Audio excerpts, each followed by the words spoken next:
I lived at home with my mum and dad, and I probably had 15 houses. Meet Jack. He used to work as an electrician in a mining pit, but through hard graft and sound investments, he now has 150 tenants all across the UK, which actually make him £45,000 per month. So in today's video, we're going to learn about the steps that he took to actually build his portfolio, how he turns boring buildings into cash flowing businesses, and how he actually ends up buying properties for free.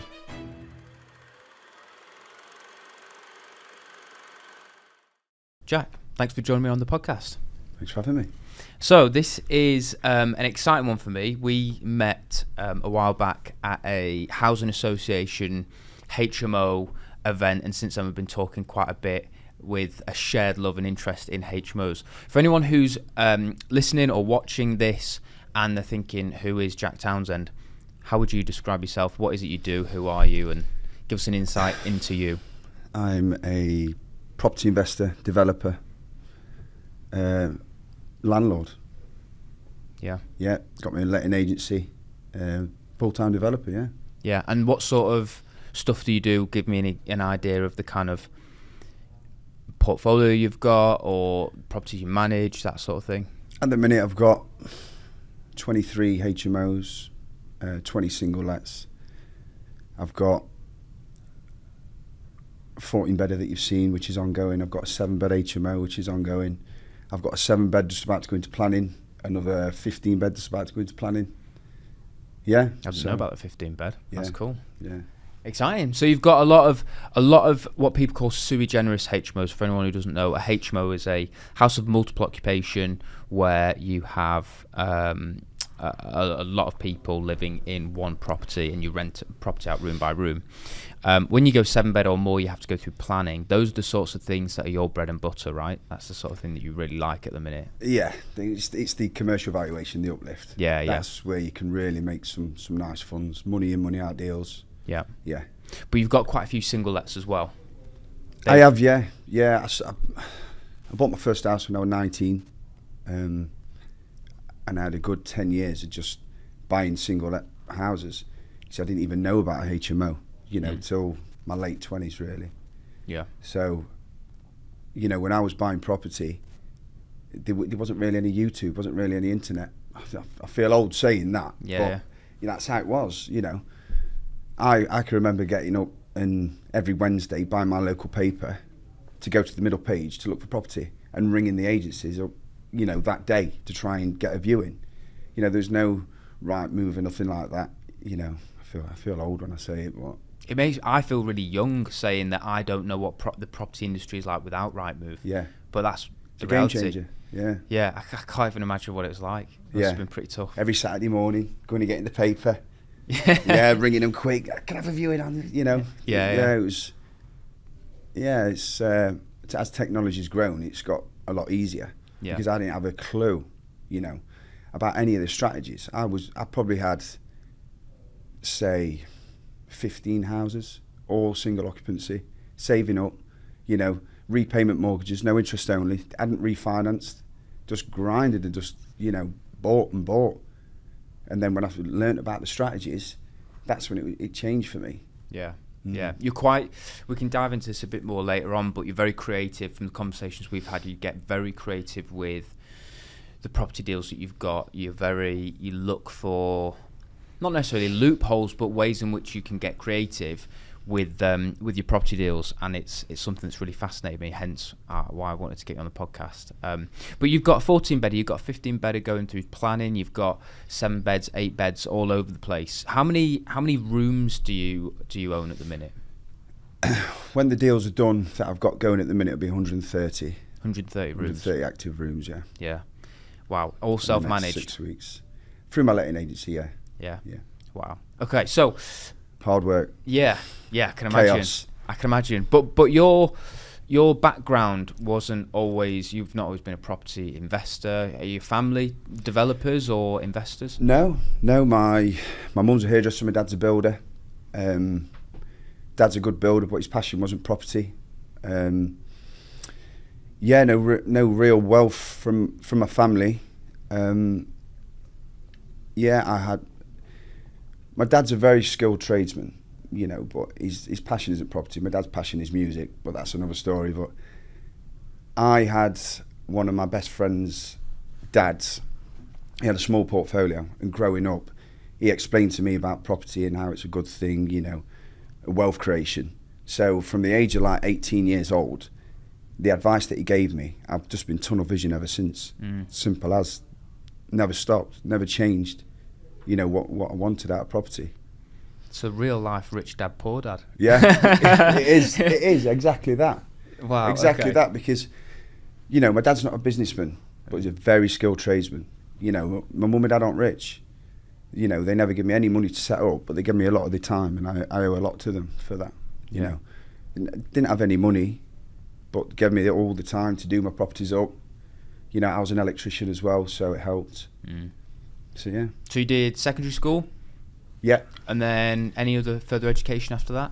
No, I used to work at Lloyd's TSB. Oh yeah. Yeah, I left school, went to Lloyd's TSB, and then To do what? Were you well, I doing? actually did my work experience at Lloyd's TSB in school, and they offered me the job Saturday mornings there and then. Nice. So yeah, so I ended up doing Saturday mornings at Lloyd's, and then when I left, I worked for Lloyd's for about 2 months. Didn't like it, you know. Loved money, loved numbers, but just wasn't for me. Dad was a builder. Be an electrician. They're making loads of money. So I just went to be an electrician. Did my apprenticeship, qualified. The next day, 2008 recession.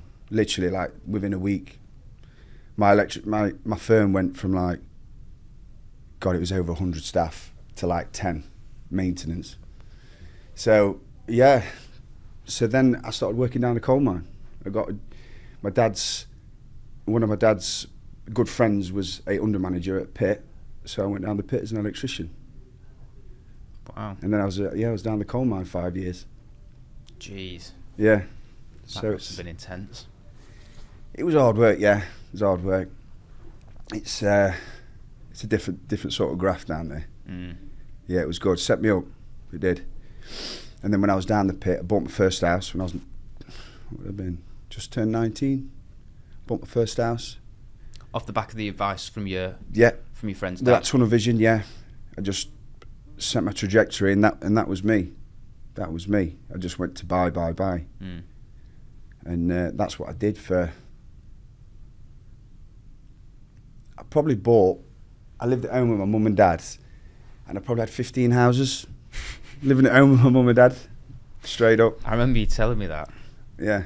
And that is so surreal. So many people wouldn't think that way. So Yeah. what was the advice then that your friend's dad gave you? What was it that's Just really... putting money into property.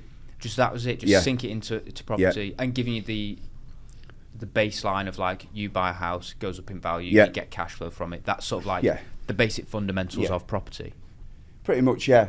And like I say, I've always liked learning. You know, I always read books on inflation, gold standard, crypto.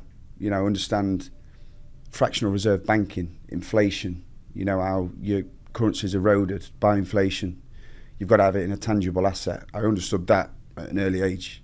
So property was, it just seemed the logical thing to go into. You know, the biggest marketplace, everywhere you look there's a property. Got to get involved. Simple as, that's how I saw it. Wow. So that first deal that you got, anything to write home about? Was it a good one? Tell me about it. Well, I was viewing properties left, right and centre. You know, when I finished work, if down the pit I was on days, nights, afters, I was just flat out viewing constantly. That's all I ever did. Just putting cheeky offers in. You know, just putting cheeky offers in left, right and centre until one got accepted. So I bought my first property. I paid 42k for it, 3-bed end terrace. It took me about a year and a half to do up. So I just did it myself on weekends and nights, and yeah, it's a good learning curve. My second refurb only took about 3-4 months after that. Yeah. Yeah. 42 grand. Yeah. Jeez. You Yeah. bought it with a mortgage? Bought it with a mortgage, yeah. Yeah, in my own name. And then I just kept buying. I just kept buying, weekend shifts, you name it, I was working. So you're in the coal mines working Monday to Friday? Yeah. Just putting the graft in, living at home with your parents? Yeah. Just storing the capital away? Yeah. And just aggressively saving up Yeah. to just buy property? Just piling it into property. Get the rental income? Every penny I had went into property. Really? Never really, I've lived a frugal life, no big flash cars really, no expensive clothes, you know, it's just gone into property. Tunnel vision, never look back. So why? What was the kind of motivate? Because I think for a lot of people now, they talk about financial freedom, and people talk about building wealth and you know, building wealth for your family, or, you know, creating that financial freedom for your family. Was there because it's quite young to get started, was there an internal driver? Was it that kind of financial freedom? Was it more just, this is probably just the right thing to do? And I just wanted a Ferrari or something like Yeah. that. I just had, yeah, I just wanted to be rich. I just wanted Yeah. money. I wanted freedom. yeah. Yeah, so that was the driving force really, and just literally went off the advice of my best friend's dad, you know. And I've actually got another friend whose dad's a serious property investor, you know, 200 plus houses. And my other friend's dad was saying, you know, look at the wealth that he's created. So it was all, yeah, just a match made in heaven for me to get into this mindset. And that's what I did, and never looked back. Okay, so you've gone from, so you live at home with your parents, you bought your first house, it's cash flowing, and then you just, for how long do you kind of just put your head down? You buy 15 before you even move out of your parents' house? Yeah, so Is that all from just working, saving, buying? pretty much, That's yeah. it? No refinance, No no refinances. creative ways of coming up with more cash. It was literally just savings. Nothing. Just saving, repayment mortgages. It's mad because I speak to so many people who, you know, they talk about struggling to get into property and how, you know, it's going to take me 10, 15 years to come up with a deposit for the first house. But it definitely doesn't have to take that long, does it? No. Because if you live a frugal life, it's partly what I think is what are you willing to sacrifice in order to get onto the property ladder? You've got to really want it. Yeah. You've got to really want it. You know, if you're going and buying if you're waxing stupid figures on clothes, it's not going to happen. Yeah. You've got to really want it. You know, you've got to, you know, not go out. You know, if you're a youngster, not going out every weekend. You know, you've got to put them funds away. Yeah, But- because you could, if you rent a nice apartment in Manchester city centre, even if you rent it with a friend, you've got that expense. If you're then leasing a decent car, you've got that expense. You've got food, you've got bills, you've got everything. It just all stacks up very, very quickly. So I suppose you didn't have any of that. You were able to just cut it all out, live very, very frugally, just save like crazy. Yeah, and like I say, I wasn't even on Facebook till I was like 23, 24. You know, so that's, when you think about it. You were just head down, Yeah. cracking on. And then I suppose the turning point was, I think I watched one of Samuel Leeds' videos on YouTube, and that was like a bit of a turning point, like the different strategies and what have you. And that's when it turned for me, really, because it was it was sort of that time when I learnt about the different strategies, and I did my first development.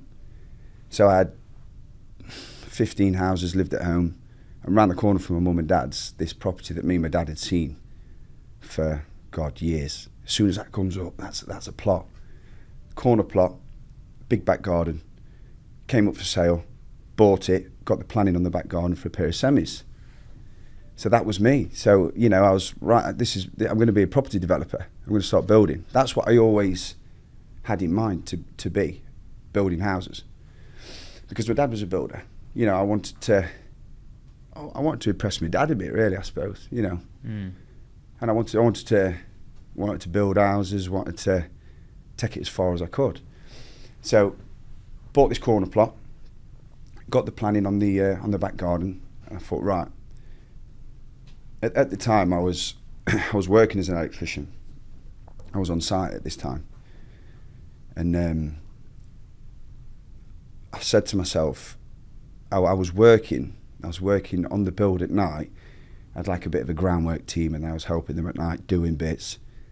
And I thought to myself, I'm paying people to do groundworks. You know, at this point, I'd left the pit. I went to work for the National Grid on electricity pylons. I'd left that, and I'd come back to, new build houses, wiring as an electrician. And I thought to myself, I'm paying people to do the groundworks when I can do it. So at this point, the build was up to wind and watertight, just getting boarded. And I thought, you know what? I can live off the cash flow I've got. I had a baby on the way as well. I can live off the cash flow that I've got as it stands. Why don't I just do it myself? Why don't I just take the leap and do it? So I did. So your 15 houses covered your income. Yeah. And then you just took the jump, quit your job, and worked on these developments. Yeah. That must have been were you nervous?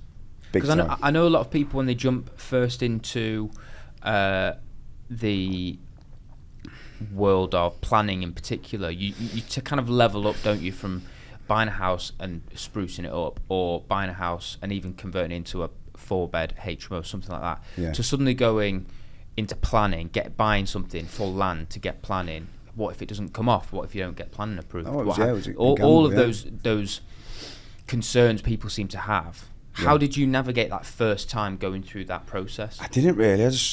I just went straight into it. I just knew that it was going to be passed, because the back garden, the area warranted it. It was a back garden doing nothing, corner plot. It sat well. The drawing did. I knew it was going to be passed. What do you mean by it sat well? It didn't look out of place. You've got to think, when you're going into a development, you've got to think from a planner's point of view. You've got to think how they're going to look at it. And if you don't, you're not going to build Nelson Mandela House on the back of someone else's, on a back garden somewhere. You've got to think realistically. So because it was a corner plot, and for people who are listening, when you're going through planning, especially for ground up developments, if you almost look at it like you say, is this going to stick out? It's not just a back garden with no access to it, and you've got plans in a back garden and you've submitted for planning. You said it's corner plot, so it could have been clearly isolated as its own plot. Yeah. So there's access to it. I'm guessing from the front, it looked like it was just part of the row of houses. It could blend in quite well. Yeah. From the top, if you're looking at it from a bird's eye view, it's in line with the rest of the house. It all just kind of makes sense. It was well in keeping. Yeah. I could see it from the moment that I went to view it. That's a big thing that planners look for, isn't it? Yeah. The ridge heights. The front elevation. Is it going to be? I see it. I knew it was going to happen. That's why I bought it. So you buy that house, you develop it. How did that go? So you pair of semis. It was a nightmare, because the first week that I went full-time property investor, my first week, so there was just getting plastered. A week later, I tore my cartilage in my knee. You couldn't write it. Just after you've sacked everyone from the job. Well, no, there was people still working there. There's people still working, right. But You just couldn't. I was assisting them to speed it up. Yeah. And then rather than they do a full week, they do 3 days. I was still actively involved in everything, really. Me and my cousin, we did the plumbing, I did the wiring, I did all the timber stud work, you name it, I did it. I was heavily involved. Yeah, and then I ruptured the cartilage in my knee. A week later, absolutely heartbroken. It was a massive low, really, because I was thinking, shit, what am I going to do? What am I going to do? I've got a baby on the way. I took the leap here, and I'm on crutches. It was like, but I had to do what I had to do. The job must go on. So what I did, and I was literally going round the site in the plots in a wheelchair, rolling paint on the walls. I had these straight up. This is straight up. I had crutches. I was hobbling around the site, and I positioned my knee, because I only had the mobility in my knee. I couldn't walk for 6 weeks. Yeah. And I was digging trenches. I was digging trenches for the services. I didn't stop. I couldn't. I couldn't. The show, it had to go on. Yeah. Yeah, and then eventually, my mum was a hairdresser, so she had this chair that went round on wheels. So I went from a wheelchair to a chair on wheels, and I was painting, and yeah, it was. How long were you like that for? I couldn't walk for 6 weeks. It was hard, so hard. I bet. But, you know, it was a massive low. Because I was living in the house of the corner plot, so essentially I was building a house on my back garden. I can remember when it happened, I was just head in the hands, like tearful, just like thinking, shit, what have I done? You know, if I'd have stayed on, you know, the firm that I was with, I'd be getting sick pay, or, you know, it was just like, it was a massive low. But the job got done, you know, the plots got finished, rented them out, refinanced them. And at the same time, this was when Samuel Leeds was like the first big property trainer at that time, wasn't he? So I was watching a load of his videos. It was like a penny drop when I realised how debt shrinks in time. You know, so yeah, if you invest your money into more property rather than pay off the debt that you owe, it's far more, you know, it's far more beneficial. You're going to grow more wealth doing it. So at that time, because of the pair of semis that I built, got the planning, got the uplifting planning, you know, could have sold them for 80k straight away. Did the development, every penny went into that development, and then refinanced them. So then I probably made 150k. At the same time, I refinanced my whole portfolio and wrapped it up into a company. So straight away, then I had a few 100k to play with, and then it's just gone. You know, that was probably my oldest born. So I'd say it's about 7 years ago. Okay. So then it's just, then I just deep dived into the most optimum way of making your money work. Because the internet, you know, I've gone from coming on Facebook at 23 years old to now probably just turning 30, you know, and the internet's there, everything is there to learn. Yeah. And that's what I did. So then I started turning some of my houses into HMOs, still buying single lets, but then I got on the HMO train big time. I think a lot of people think that there is some secret to property. I find a lot of people reach out to me who are like, you know, I've heard all the ways you can find property deals. You can go on Rightmove, you can do letter drops, you can do door knocking, you can do Facebook ads, you can do this, you can do that. But what's the way? As if there's a magic bullet. And I don't think people realise that you've just got to take action on everything you learn. Yeah. And I think that's something that is very evident in your story, in your journey, is that you've had these moments where your friend's dad says, buy property. Like that is how you build wealth. Yeah. So you just did it. Yeah. And then you've learned, right, this is how I can develop a property. So you just did it. Yeah. And then you learn about different property strategies, and you watch YouTube videos and see different property trainers teaching about this stuff, and you just did it. And I think it's just an interesting thing where I get a lot of people asking me about the kind of magic bullet. What is the magic bullet? And there just isn't one. No. And it's really, I love hearing stories like yours. And to be honest, everybody that I speak to on these podcasts, and every time I speak to anyone who's done anything well in property, it's because they've just gone, this is what people who've done it have told me, so I'm just going to believe them and go for it. Yeah. And yes, it'll be tough, and yes, there'll be hurdles, but if I don't do it, it's not going to happen. You've just got to get involved. It's natural progression, you know, do or die. You're always going to learn. Yeah. I think the big turning point for me was looking at property from an ROI basis to ROCE, return on investment, to return on capital employed. Could you explain that for people listening? So basically, return on investment is you buy a property, you look at what it's going to generate on the investment that you made, your return on investment. Whereas your return on capital employed is basically when you buy a property, you do it up. Then when you refinance it, the money's back in the bank, and then you look at the money back in the bank as to what you're generating against that. So it's almost post your refinance, what's the return then? Yeah. Because you might leave $5,000 in the deal. Yeah. So what's your return on that $5,000 being left in? Not the 100 that you put in before. Exactly that, yeah. Once you refinance it, yeah. What's your return then? Return on capital employed, yeah. That's it, yeah. I mean, some of the deals that I'm doing now, infinite. You know, I'm even refinancing, getting money back in my bank.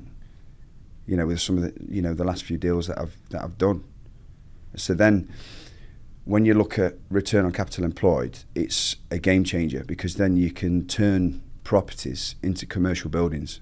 Yeah. You know, gain the commercial valuation, and that's where the money is. That's where the money is.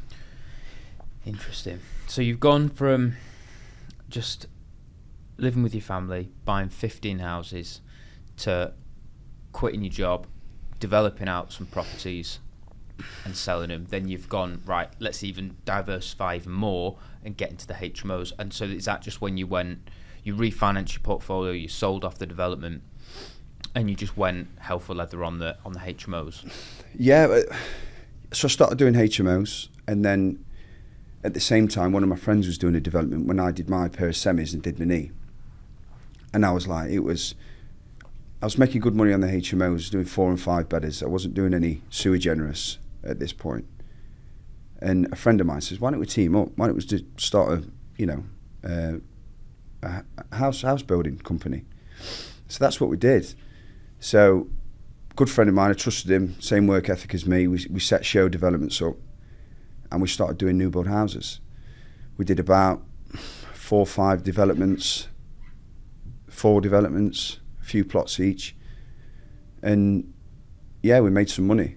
But it kind of got turned on its head very recently, last year. You know, we did a couple of just over 2,000 square foot 4-bed detached. Went to sell them. Bad timing. The interest rate was just rising. No one was buying, so we had to exit them. We borrowed the money from an angel investor. We had to exit them on buy-to-lets. So therefore, we've got a load of capital tied up in these properties. It put me off building, big time. It put me off it, because the purpose was always to sell. Yeah. If you can't sell. And I was doing these HMOs at the time when I got into sui generis HMOs, probably about 3 years ago. You know, side by side, but you know, doing new builds as well. And I was looking at the refinancing and the sui generis HMO model compared to new builds, and it just makes more sense to me. There's that many things that can affect the sale of a property. You know, headline news can affect the sale of your property. You know, interest rates. There's that many things that can affect it. Whereas if you've done your numbers right from the start on a HMO or commercial development, and you know that bank is going to lend to you at the end, it's just a formality. Yeah. Whereas, you know, new builds, these 2 new builds that we did, it was stressful because it was getting to the point where the loan term was up. You know, so we're like, it was like, shit again. I'm thinking, you know, it was getting close. It was getting close, and we had to exit them quick. And it was a stressful time, and I'm thinking, this is not for me. Yeah. This is not for me. You know, it's a shame because we were just on the edge of getting really big. You know, we was looking at like 15 plus plots on the next one, you know, our next development. And yeah, everything happens for a reason, really. You know, I can't see me getting into new builds again. I probably will build my own house, but yeah, I'm sticking to commercial, to resi. So then you've doubled down now on your sui generis HMOs. That's the thing you focus on at the moment. Yeah. Take me through the process of that. And for anyone who doesn't know, when we're talking about sui generis HMOs, you're talking 7 beds or more. The concept is, and this is national standard, it's not the same in every local area, but you've got your up to 4 beds, which you can just do if it's non-Article 4 and there's no kind of stipulation in the local area. You can just do a 4-bed and convert it, no worries. 5 and 6 bed, you need to get HMO license typically, and then 7 beds or more, you have to go through planning permission, right? Yeah. So when you go through planning permission, that means that you are changing the use class to what's called sui generis, and that is what gives you such a significant uplift in the value, right? The commercial valuation. So you've started doing a lot of these. It's primarily what you're doing at the moment. Firstly, before we jump into the mechanics of how you go about it in the process, why do you do them? Why, right now, why is that the focus? At this moment in time, I'm just riding the economic wave, you could say. It's the perfect storm for HMOs.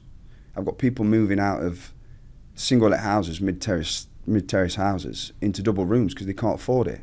You've got interest rates. Well, they're the only things that are stacking up.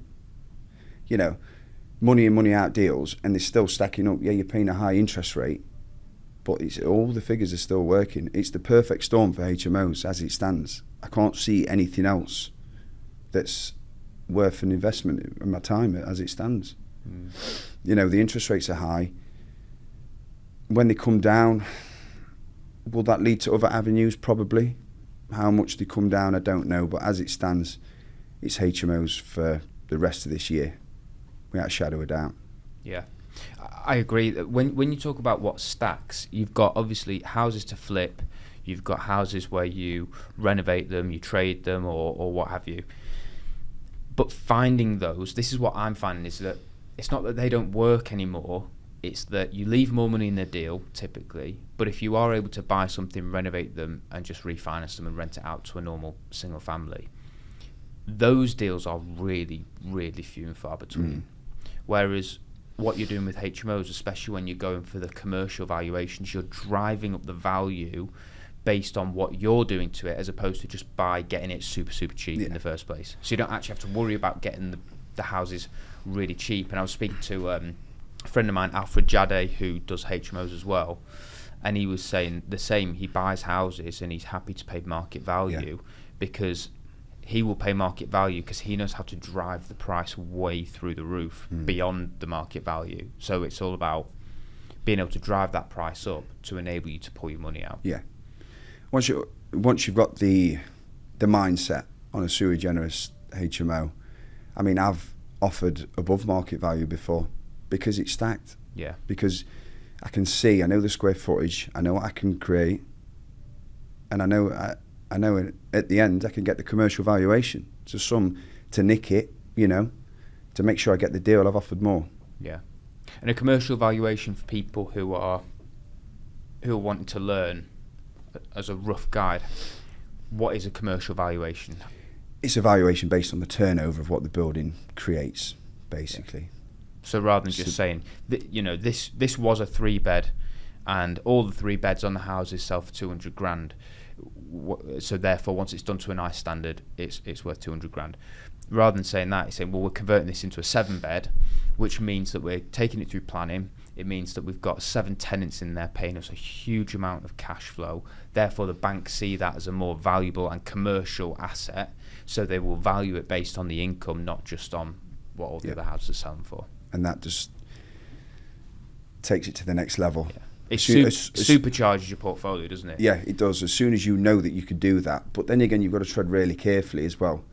Because in my town, in Mansfield, Nottinghamshire, the supply is going to outweigh the demand soon. Yeah. So for me, it's got to be all en suite, and it's got to be 5 minutes from a train station or, a big supermarket. Yeah. And because I've had HMOs, I've had to turn back into, one actually, I'd say I've had them. Just one I've had to turn back into a normal single occupancy home. I've had to cut the losses. Because you just didn't get full. It was near Sports Direct in Mansfield, the HQ. It was thriving. They released a shift for robotic automation. So they released a shift of people. The demand wasn't there. So, I was getting UC, housing benefit. It was just going around threatening to get stabbed. It was like, never again. Yeah. Turn it back into a single occupancy home. The amount of phone calls I was getting from it. So I learnt a lot about. It's all about location with HMOs. You might find a floor plan of a house and look at it straight away and think that'd make a perfect HMO, but it's never going to work in the area, and that's where a lot of people go wrong. Yeah. A lot of people go wrong. Or they do it to a terrible standard. Yeah. I know a lot of people who will do HMOs and they have 1 or 2 bathrooms for a house, and expect to get premium rents. Yeah. And they've not done all en suites, and they've not made it a really good high end product. So I agree. You see, I used to have HMOs that had all housing benefit tenants in, you know, and some worked, but the majority of them didn't. The amount of, you know, the hassle that came with it. Maintenance costs and all that stuff. Getting threatened all the time, you know, chasing money. All they had to do was go down to the council and sign a bit of paper. It was draining. So, yeah, transitioned. Try and make them all ensuite now. I won't even go into HMO if it hasn't got an ensuite. No way. Yeah. Because when the supply outweighs the demand, they're the ones that will let. Yeah. Definitely. Yeah, definitely. Yeah, 100%. 100%. Yeah. I had a HMO officer come around one of our properties and were like, this is way better than anything we have ever seen.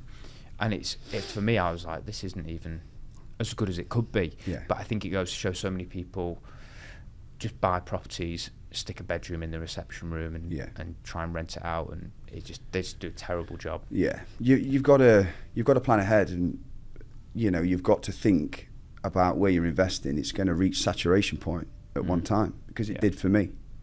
You know, just you know, the local Sports Direct Centre just releasing the shift, that turned it on its head for me. You know, I had to turn it back into a single house, which cost me a lot of money. Yeah. But yeah, I get a lot of people say things like, "Oh, yeah, this company is, you know, setting up shop in this area, and so we're going to invest in SAs, HMOs around here." But you're basically relying on one company sticking to what they've said they're doing, or maintaining that for the next 20 years for you to have your tenants in place. Yeah. Which is just it just feels like a stupid business model. You're better off anchoring it around, like you say, train stations, city centres, town centres. I look at the map. And movables. Yeah, just go on Google Maps, Yeah. and you look where it's edged in grey, where town centres, where you've got all your one-way streets. Literally, just look at a 250-yard radius of that. And I probably won't invest in anything other than that now. Yeah, yeah. Because someone's always going to want to be in the town centre. And like I say, when the supply outweighs the demand, then they're the ones that's going to let. Yeah, definitely. So talk me through the mechanics. How does it work then? So you from the point of you're going to, or in fact, right now, if I was to say, go find me a house that we could convert into a HMO, 7 beds plus, and we're gonna convert it, we're gonna get it rented out. What's your step-by-step process? What would you do if I asked you to source me and get me something like that today? Go on Rightmove. I don't even get the paper. Go on, go on Rightmove.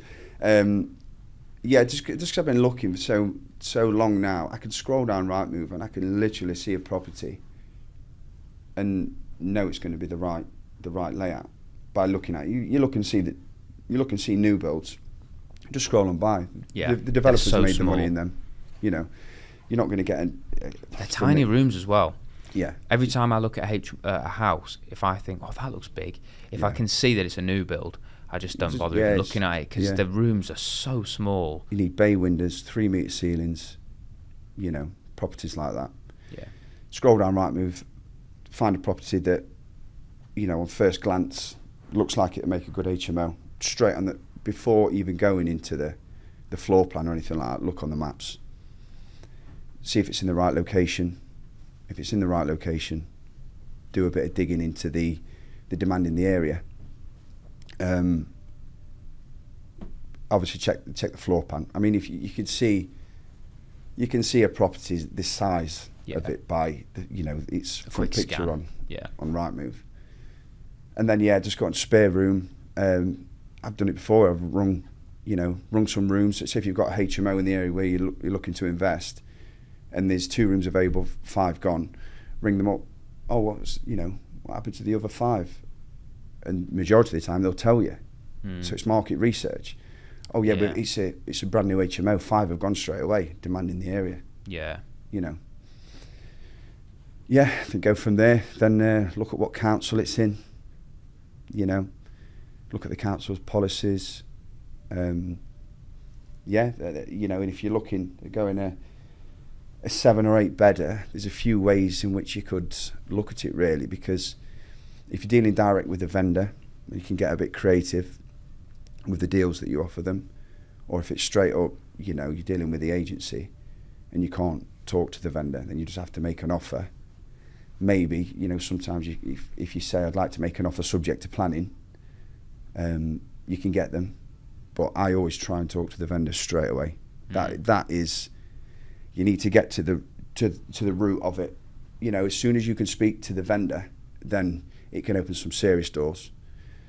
Because if I can talk to the vendor, then I don't hit them straight away with, is your property encumbered? Hit them with numbers, because they could be like, you know, it's not what they want to hear straight away. You don't want to go into a building and say, I want to make money off you, you know, by hitting them with numbers. You know, just get to know them. Eventually start, you know, asking, oh, is your property encumbered? You got any debt on it? You know, you got a mortgage on it? Have you heard about subject to planning offer? You know, if you're willing to do a subject to planning offer, you know, I could increase my offer a bit. Yeah. You know, an extra 5k. Yeah, so you're saying, so you're getting creative where you're saying, look, we can buy this house off you for 200 grand. Yeah. But if we get, if you're happy to wait, and whilst we get planning permission, if we get planning permission approved for what we want to do, then we can give you 210. Yeah. Or something like that, Yeah. where you're incentivizing them to stick around Yeah. till the end of your planning application. Yeah, exactly that. And then, so at that point, you've got the number, ask for the number, you know. So you're talking to them then. If you could, you know, if you make an offer there and then, if they accept that, and then you're talking, then on the next viewing, I always offer, if it's encumbered and they've got no debt, would you like to do a joint venture? You know, are you in a position to sell? Do you need the money straight away? Or are you willing to put the property into the deal, and I can essentially use the property, or you could be the bank for me, and I could pay you interest while I convert the building into a HMO. And yeah, I've done some cracking deals like that. No money down deals. You've told me about those, and they are. It got unicorns. Me. They're impressive. They're impressive. They're unicorns, but you've done them a few times. So they're out there. And for anyone who couldn't quite keep up with that, it'd be worth going through it again. And just want to emphasise when people listen to really think about how you could apply this when you're doing your own deals. But you get direct to the vendor, and then just expand on it again. So rather than saying, okay, the typical offer, I'll give you 200 grand. Yeah. We go through conveyancing process. I find a bridging lender who's gonna bridge me the money. We exchange complete, and then the bridging finance. I owe the bridging company money, and we do our development. That's a typical way of going about it. What you're doing is, in America, is often called seller financing. People do talk about that a lot. It's not very common in the UK. But just expand again, just for people to listen and really take it in. So before I introduce it, I say, have you heard of bridging finance? Do you know what a bridge is? A bridge is to get to an end product, and explain what a bridge is. And then if the property is encumbered, so they've got no debt on it, so they can put the property into the deal and retain the first legal charge. So they've got ample security, it's A1 security. You know, if anything was to go wrong in the deal, it's theirs. So they don't owe any money on a mortgage. They're debt free. They own the house outright, meaning that they have the opportunity to put a first charge, which is what a mortgage lender would put, or a bridging lender would put, on the property anyway. But the charge is to them, not to a bridging lender. Right. So they put, if we agreed a price of 200k, I say, if I was to give you 50k, and the other 150 I will pay you interest on, just like I would a bridge. So essentially, you're acting as the bank. You know, if you're in a position to do this and you can wait 6 months, you're going to gain an extra 10k. You know, and once it's explained that they own the property right up until I've turned it into a HMO, and the refinance is complete, and they're paid the purchase price plus interest, it's theirs. They own the legal charge. What I do is try and explain it the best I can, and then I say, you know, can you speak to a solicitor about it? And because someone like, you know, you can't. That's why I don't hit them with it straight away on the first viewing. You know, always make an offer, do it on the second or third. You know, because you can bamboozle them, and like, Yeah. you know, not in the property game. You think, oh, what's he going on about? You know, this is a bit too much. So you've got to introduce it, because people aren't aware of these. And I always say it's a joint venture, because it is. You know, would you like to do this deal with me? Because it's not going to be my own home. It's you know, it's not going to be your home anymore.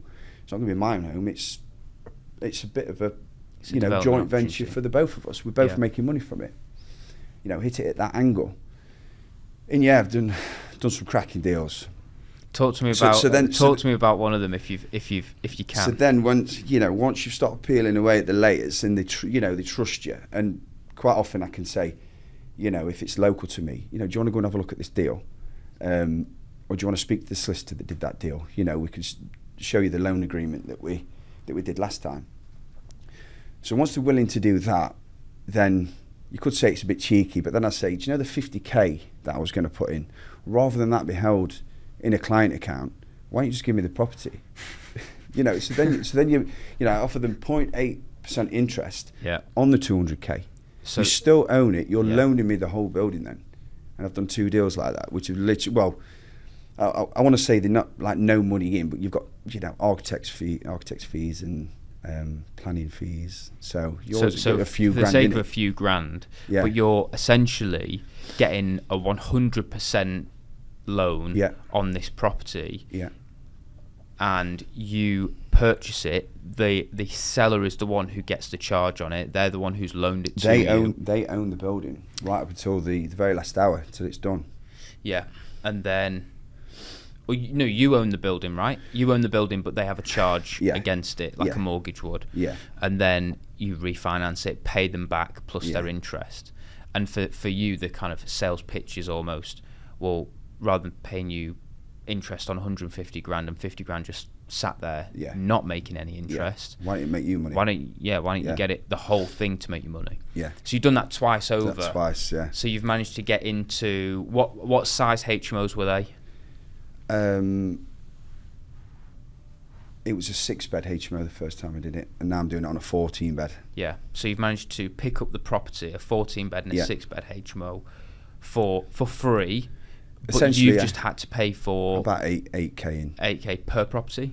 On the 14-bed. Yeah. 8k in on the whole project. On the whole thing. Yeah. So you spent £8,000 to do a 14-bed HMO conversion. And then I've borrowed the refurb cost as well. So it's cost me 8k, 14-bed HMO. Jeez. Sometimes I look and I think, this is a deal, this. Are you able to say what it's going to be worth once it's all done? I'm hoping for 900k. 900k. Just shy. And you'll be all in costs. The HMO that you've been in, haven't you? The 8-bed just up the road. That got valued at 63k per room, and these are a lot bigger. You know, so I'm hoping, you know, a bit more. Yeah. Yeah. But it's hard because, you know, that one that we walk around and you've seen, that got valued at 63k per room. I've got one round the corner, a 7-bedder, that got valued at 55k. Yeah. But that street where we met, you know, it's in the centre of Mansfield. That is like prime HMO area. Yeah. And I can remember when the 8-bedder, which is 100 yards, not even that, 50 yards, isn't it, from the 14-bedder, the valuer came out and he was like, yeah, this is a good area. And I thought, I'm in for a good valuation here. Yeah. Yeah. Yeah. It's good. Yeah. That's great. It's the best deal I've done to date. Definitely. The 14-bed. Yeah.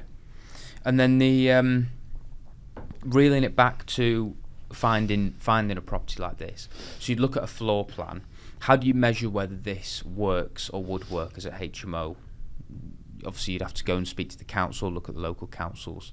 HMO guidance. What's your process of making sure it's big enough, the room sizes stack? If you've got a good floor plan online on Rightmove, then you know you can just do some rough maths and work it out there and then. Yeah. You know, in Mansfield, I do 10 square metre bedrooms minimum.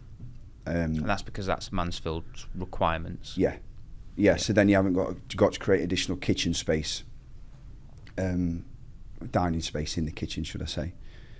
Yeah, so my mind's just calibrated to, you know, the Mansfield regs, the licensing. I know just by looking at the floor plan. I might have to just sketch it out a bit just so I can see it in layman's terms for my brain to compute with it, rather than it be on my phone and then really adjust it. And then half the time I speak to my architect, I send him my sketches, and then he just puts it, you know, we just work it out on a CAD drawing and then go from there. So you've got so you go and speaking to, or no, every local council will have their own HMO standards, their own HMO guidelines. So you need to find out what council the property sits in. Yeah. Go to their HMO requirements. Make sure that you know what are the room sizes, how big does the kitchen space need to be. If you're doing a combined kitchen diner, how big does that need to be? So you work out your sizes from that, what's required from the local council. You then look at your floor plan, you base it off of that, and then you run with it. Take it. Any to your council architect. really. If you've got, I'm doing one in Chesterfield, Chesterfield Council. So you just type in HMO amenity spaces. You know, there's always an appendix of everything's there in black and white. You just work to that. They're all pretty much the same, but some do differ in some areas, but they're pretty much all the same. Yeah. And then you'll take it through planning with your architect. Will do that on your behalf. You just pay them the fees to go through planning. So you pay them fees for the drawings, fees for the planning submission. And then typically, how often do you find a success rate on your first time applying? Touch wood, not yet. You know, I've not had any. Nothing's bounced back. Planning not back yet. No. Even like this is fine, but could you just tweak these little bits here? Oh, there's been some conditions. Traffic. Okay. What sort of conditions might there be? Highways. There's always this. You know, the same thing. Parking. So you have the condition for bike storage or something like that. That's always the common denominator that comes up, but nothing really, because I know where to buy. You know, I know where it's going to work. You know, I know someone recently that's invested in a HMO which is just out of the town centre, going for a 7-bed, and Highways knocked it back because it wasn't in that urban boundary of where HMO should be. You've got to strategically think just off a high street of a town centre. You know, where they allow nobody to have parking for a HMO. Someone's going to be a walking distance from a train station, bus station. So, you know, they're not going to need any cars. Therefore, it will get passed. You've got to strategically think about this before, you know, you put the planning in. Else you, get an haircut very quickly. Yeah.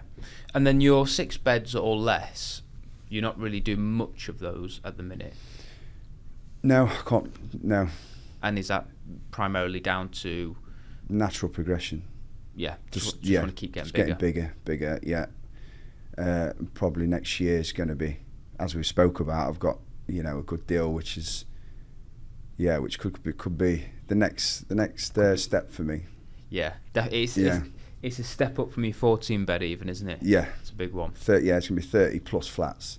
Yeah, because HMOs. Yeah, they're a very good investment, but you've always got supply and demand, which can affect HMOs, you know. Whereas if you've got a block of flats, it's natural progression, because you're always going to want, if you look at the big investors, the big investors, they're not doing your little 7 and 8 bed HMOs. Some still are, because they do stack, but you want one roof to maintain, you know. Big multi-blocks, that's where, you know, that's where the money is. And as soon as I can get to that mindset, then that's what I'm going to be doing.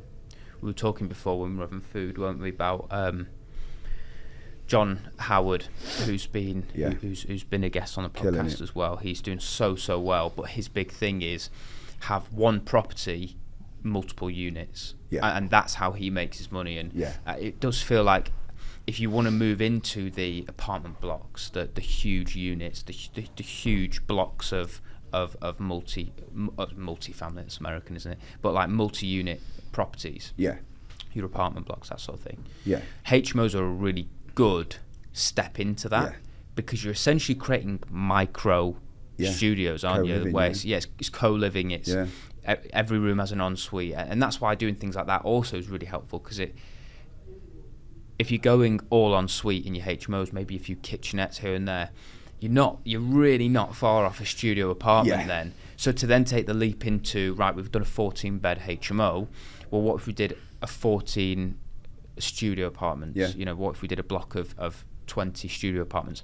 Actually, the difference, we were talking about this again, just the natural jumps and the progression, it seems a lot easier when you do it that way, as opposed to going, I'm flipping a few family homes to, I'm going to develop out a block of apartments. That seems like a big jump, but HMOs seem like a really, really good natural step. And you've clearly gone on that journey. I've done a block of flats. I've got a block of 6 flats, which are mine, and I hold now, multi-unit.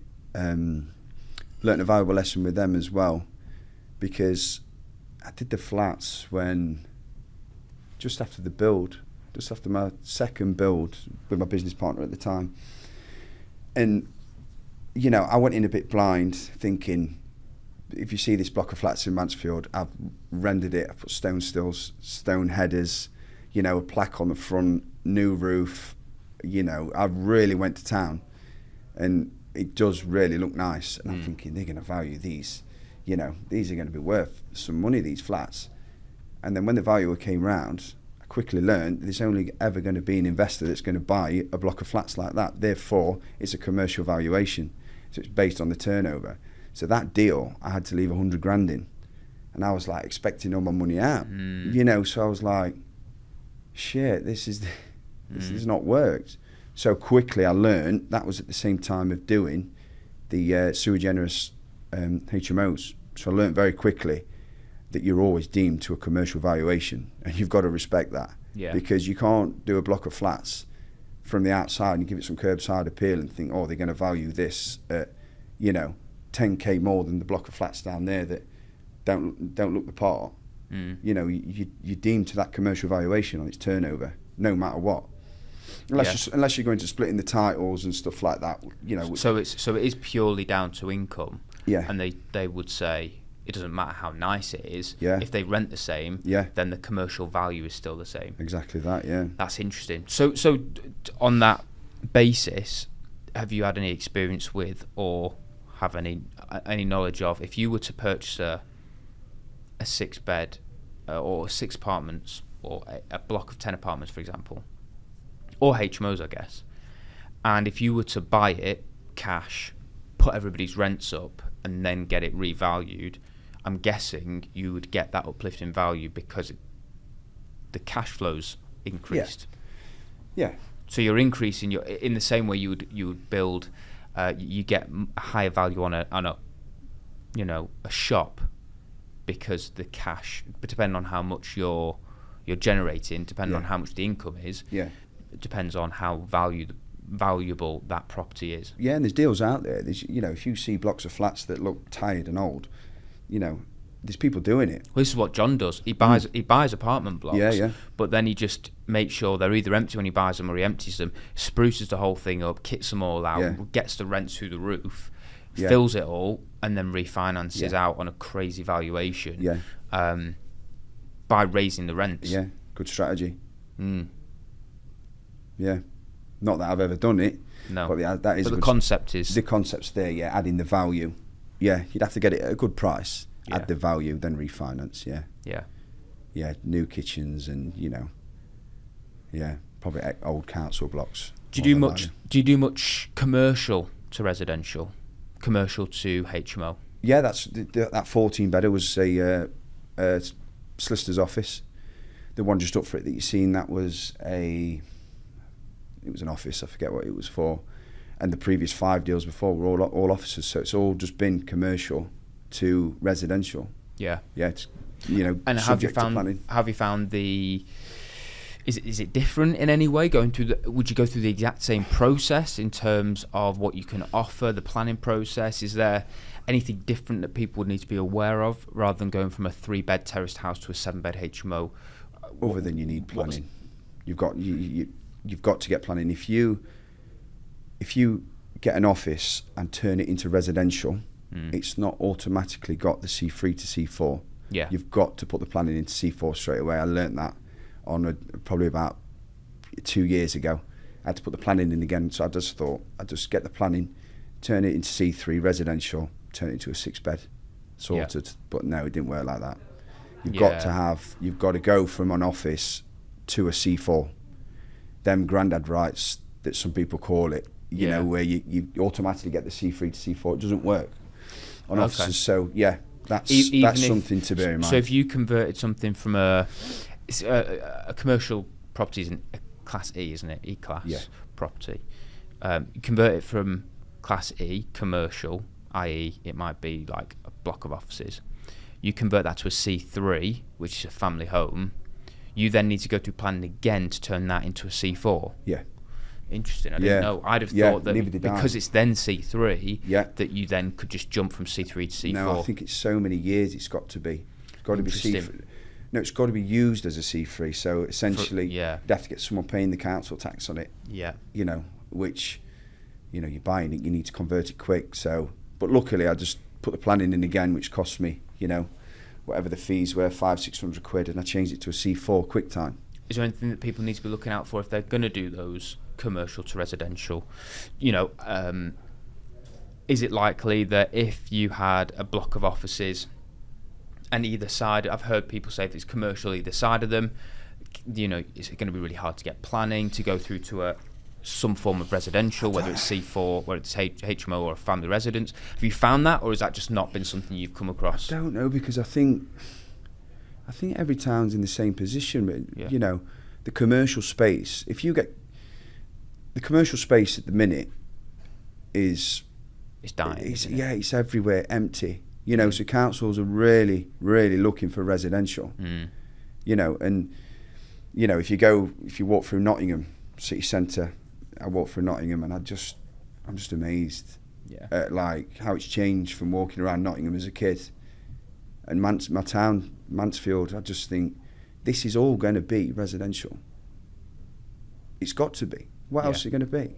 The internet's absolutely crucified. Yeah, it's not retail. It's not like Amazon's going to go bust and local shops are going to start opening up again. Yeah, it's like the do you know the 14-bedder that you walk around in? There was it's about 7 safes, and some of them were like really old. They look like, you know, they come off the Titanic or something like that. I'm thinking these are worth some money. Yeah.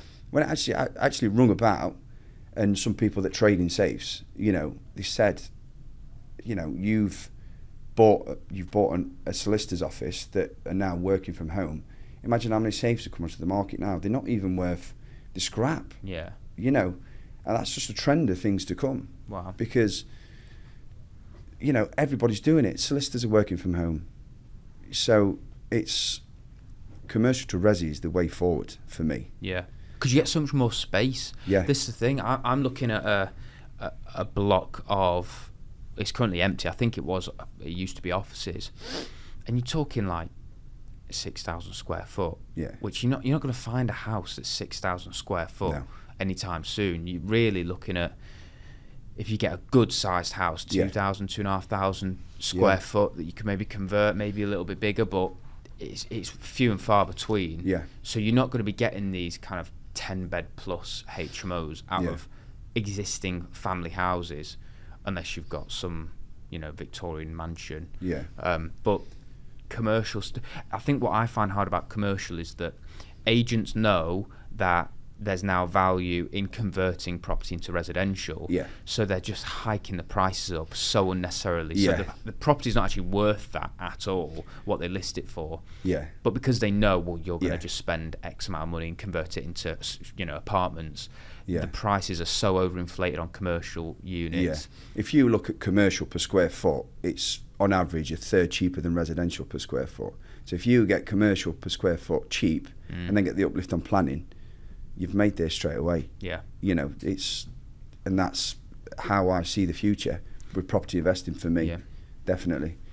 And usually converting something from a commercial into a HMO, anything that you've come across that is different, anything that people would need to be aware of in the conversion? Because commercial to resi conversion sounds like such a big thing. That's what, like when people say developments and stuff, you know, you've got your developments, you've got your commercial conversions.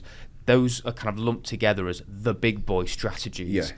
But for me, commercial conversion, when I look at it, I go, well, it's just a refurb. Yeah. You're changing it from a one use class to another. What is there anything that people would need to be aware of in the actual renovation process? For me, not really, because not that I've experienced it, because the offices that I'm buying at the minute were all old Victorian houses once upon a time. So it's all residential getting turned back into residential.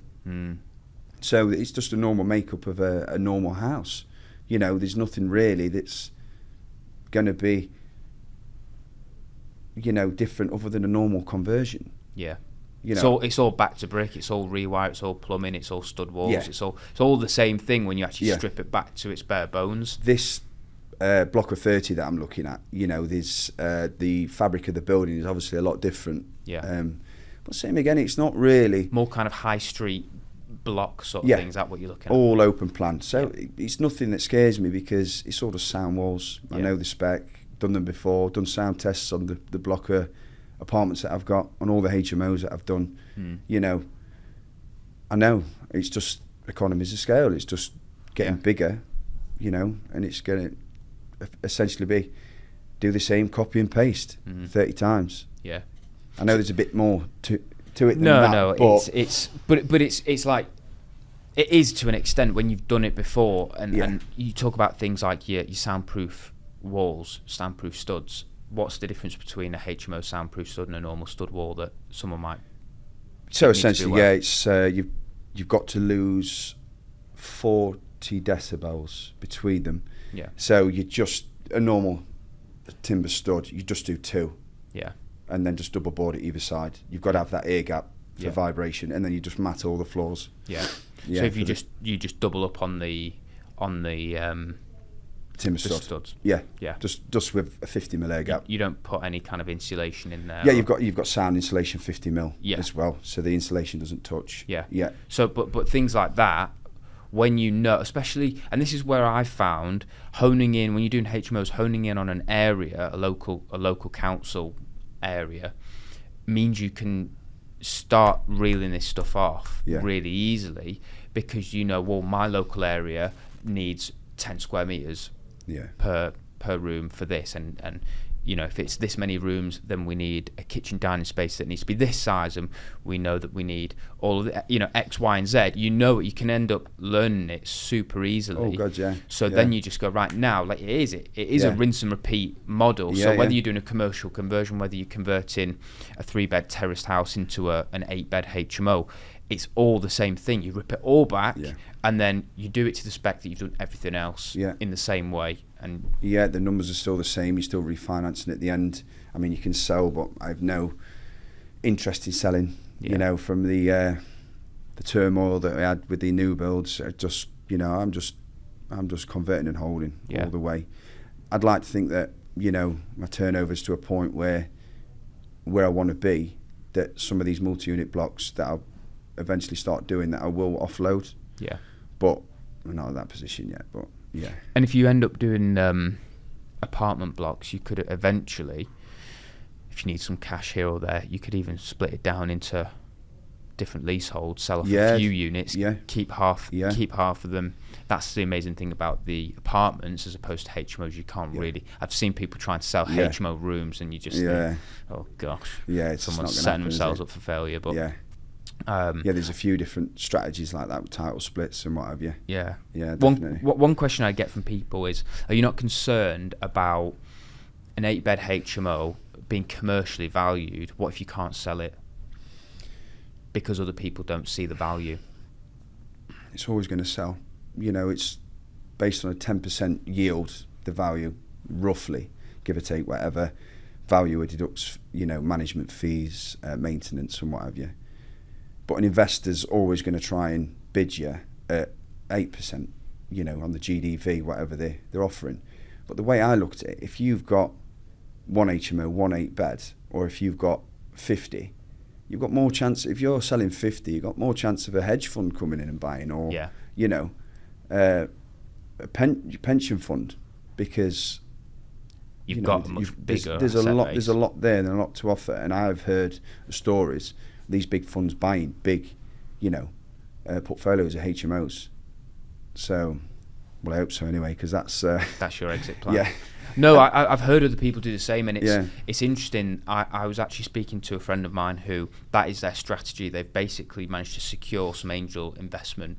I think it's like 3 million, and their plan is to just go crazy building out a HMO, a sui generis HMO portfolio as quickly as possible, and then flogging it for 20 mil or something like that. Yeah. So they're putting in total with the angel investment plus bank funding, they're probably going to put in about 10 million into these deals, and then just keep refinancing it, go crazy over the next 5-10 years, and then flog it on the back end to a fund, because you've got something of substance there. Yeah. If you go to a hedge fund and say, look, I've got this 10-bed HMO, it's worth 600 grand, they'll laugh you out the room. But if you go, I've got 100 10-bed HMOs, they'll sit down and they'll have a bigger conversation with you. Yeah, and because they're more focused on the numbers, they're not going to come and make a really low offer, because if they're all really good strategic placed HMOs,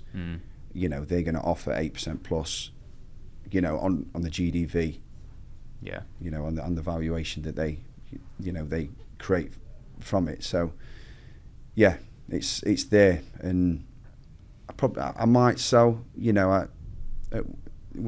few years. I don't know, but I just want to get this deal over the line with the 30 apartments. That's my main focus as it stands. It's consuming my life, I could say.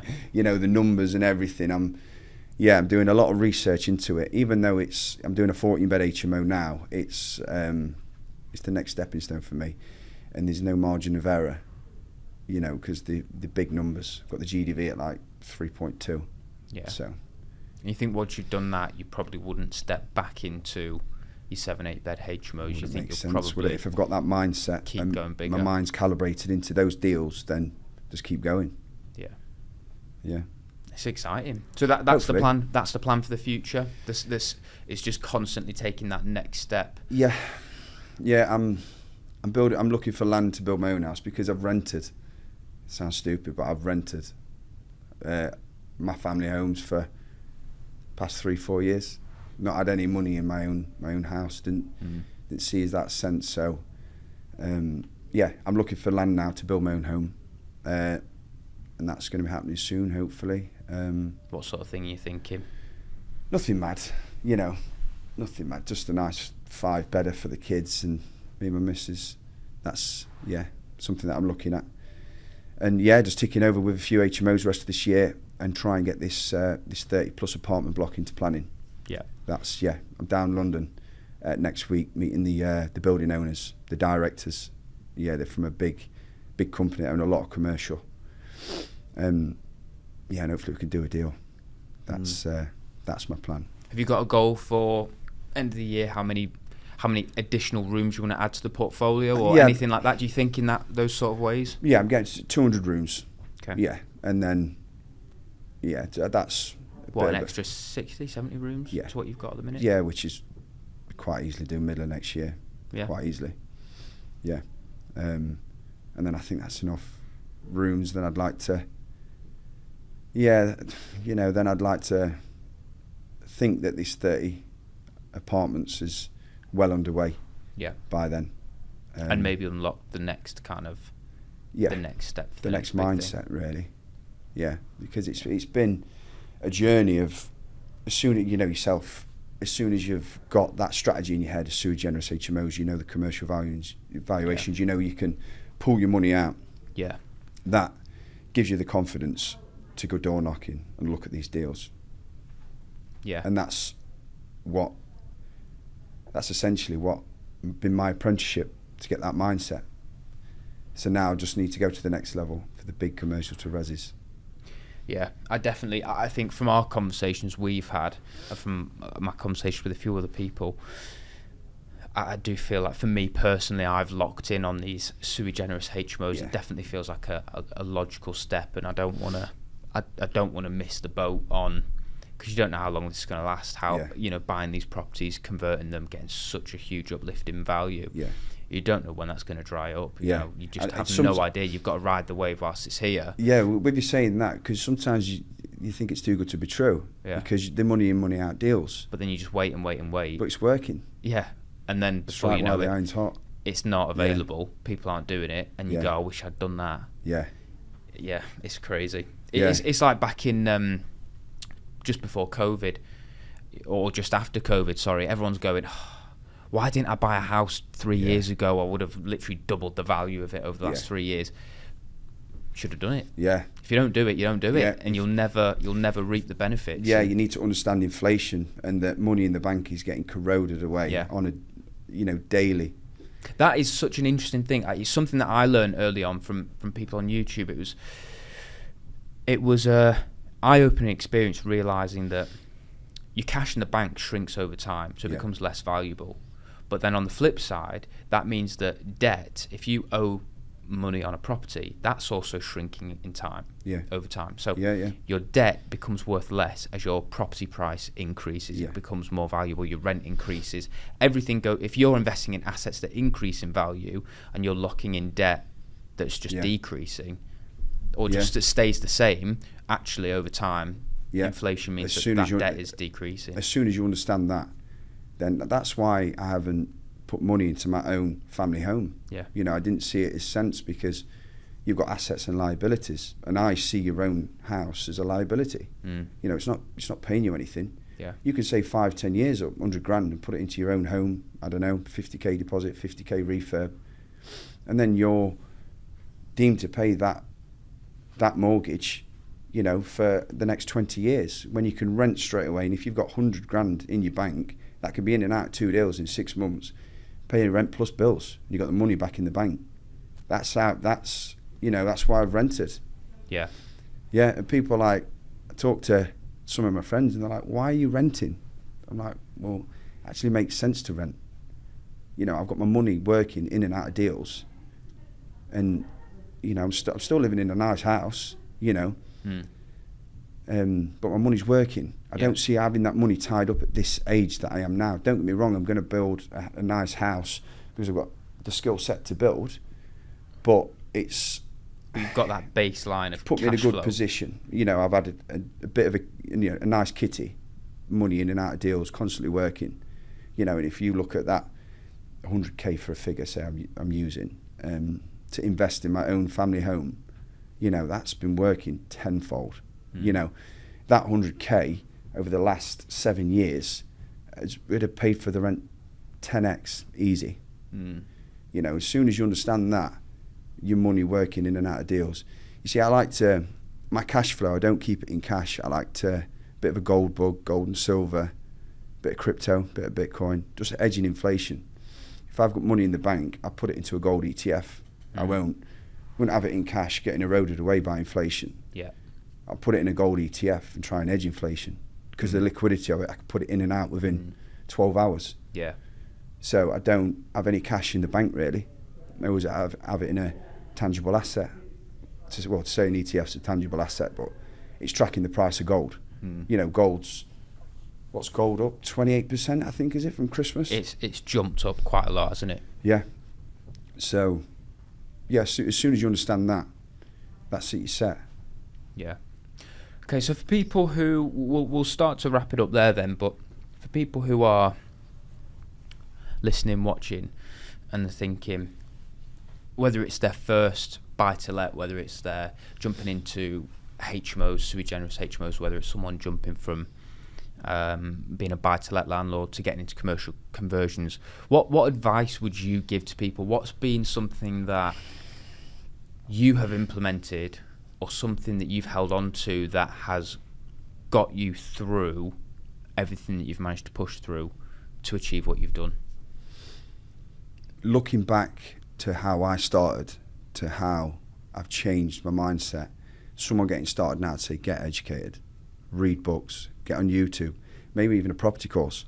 And I'm not trying to sell any property course. I have no intention, that's not the direction that I want to go, but that is, for me, you can pay for property education. You can shadow someone doing a deal, and then you can see the deal happen, the refurb, the refinance, and see the figures, in black and white at the end. and that could if I'd have seen something like a sui generis HMO when I was 21, Yeah. you know, it'd be a complete game changer for me now. Yeah. Yeah, it would be. I probably wouldn't even be in the UK at this age. You know, I wouldn't. But I didn't. You know, that wasn't my path. And for someone like, how old are you now, Jack? 27. 27. You know, if me at 27 I had your mindset, it'd be me at 36 now. You know, it'd be a game changer for me, because I was really 30 by the time, you know, I'd really realised the commercial valuations and so on and so forth. So I'd say get educated, deep dive in the internet, property strategies, you know, and then maybe pay a bit to to get educated, to go and see a deal, shadow a deal, and then as soon as you've seen it there in black and white, you're set. Then it's just having the kahunas to go and do a deal from there onwards, basically. And you've got to, you've got to be a bit ballsy. You have, because, it's you're going into the unknown. But when if you was educated and you've seen it in black and white, then you're there. That would be my advice. Definitely get educated, and then go for it. Perfect. I definitely think when I look at your story, your journey, it's definitely one of you get educated, you learn from someone, you see something in somebody else's journey, or somebody imparts a bit of wisdom, and you've just taken action on it. And I think that's what differentiates you from a lot of people. A lot of people will either not do anything, sit on the sidelines, be skeptical. Yeah. Some people will jump into education and learn about it and learn about it and learn about it, but never take action on it. Yeah. But if you can actually do both of them, if you can learn, if you can put yourself in environments where you're around people, if you can invest in other people's projects and shadow them, if you can invest in some education, but not just learn it, then start implementing it and taking action and being willing to get a few things wrong here and there, to find it difficult at times, but actually just keep pushing on to get through to the other side. The growth that you see and the payoff is just phenomenal. And I see that in your story, I see that in what you've achieved.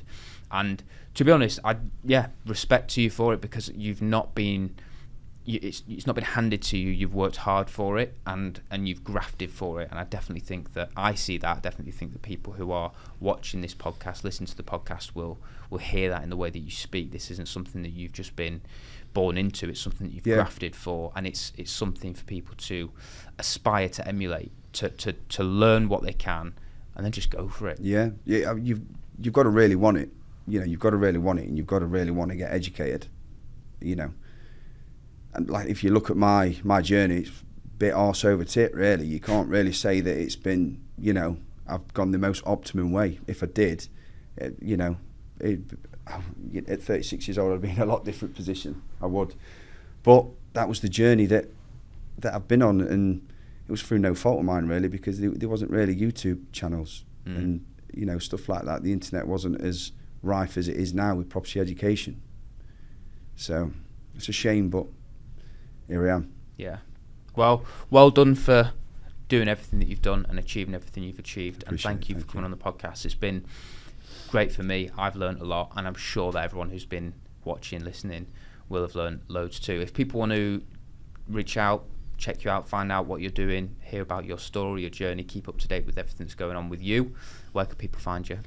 Yeah, so a bit late in the scene with socials. So it's Estate Trader JT, Instagram, and I've just got just launched my YouTube channel. So basically, I'm just vlogging the refurbs that I'm doing now, just trying to get more investors on board, try and spread my wings a bit more. Yeah. Yeah, so my YouTube channel is Estate Trader JT as well. Estate Trader JT. Yeah. Estate Trader is my letting agency that I own, so that's, just call it Estate Trader JT, yeah. Fantastic. Great. Well, thanks so much for coming on again. Cheers, appreciate it.